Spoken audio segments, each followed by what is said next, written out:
6 Colorado officers charged with failing to intervene during fatal. Denver, AP. 6 Colorado law enforcement officers have been charged with failing to intervene during a standoff that ended with the fatal shooting of a 22-year-old man suffering a mental health crisis last year, prosecutors said Friday. The announcement came a day after a former sergeant who was previously charged in the killing of Christian Glass pleaded guilty to failing to intervene, a misdemeanor crime created by state lawmakers in 2020 following the killing of George Floyd.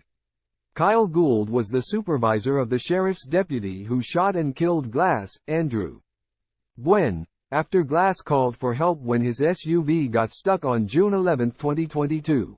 Both Gould and Buen were indicted by a grand jury last year, after a grand jury found they needlessly escalated the standoff. Buen has pleaded not guilty to charges of second-degree murder, official misconduct, and reckless endangerment.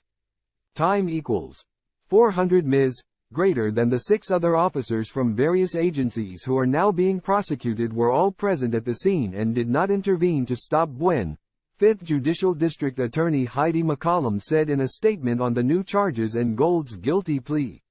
One of the 6, who used a taser on Glass, according to Gould's indictment, was also charged with third-degree assault, which is also a misdemeanor, in addition to failing to intervene, she said. Law enforcement officers must be held accountable for their actions when performing their trusted public service duties, she said. An attorney representing Glass parents, Siddhartha Rathod, praised the district attorney's decision. If any of these 6 officers would have spoken up, Christian would be alive today, he said. Gould was indicted on charges of criminally negligent homicide and reckless endangerment in Glass' death, which prompted calls for police reforms focused on crisis intervention and led to a $19 million settlement with Glass parents. Gould was not at the scene himself but talked to Buen by phone and watched what was happening using live body camera footage, according to his indictment. Prosecutors alleged Gould gave permission for Buen to remove Glass from his vehicle even though he was not suspected of having committed any crimes.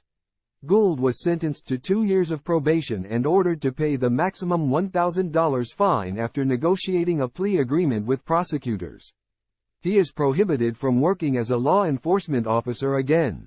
Time equals 400 ms, greater than a conviction of failing to intervene carries a sentence of up to 364 days in jail.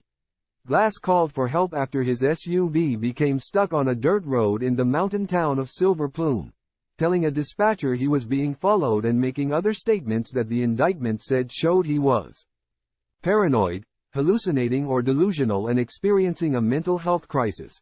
He refused to get out of the vehicle after law enforcement officers from several agencies arrived. Officers' body camera footage showed Glass making heart shapes with his hands to officers and praying, "Dear Lord, please, don't let them break the window." Time equals 400 ms, greater than after roughly an hour of negotiations. Officers decided to breach the car even though there was no indication that Glass posed a danger or was suspected of a crime, the indictment said. Once the window was smashed, body camera footage shows officers peppering Glass with beanbag rounds, then tasing him. Glass brandished a knife in a state of complete panic and self-defense, before twisting in his seat to thrust a knife in an officer's direction, according to the indictment. Buen then fired his gun 5 times at Glass. The grand jury found that at no point was the other officer in imminent danger of being stabbed by Mr. Glass. Quote,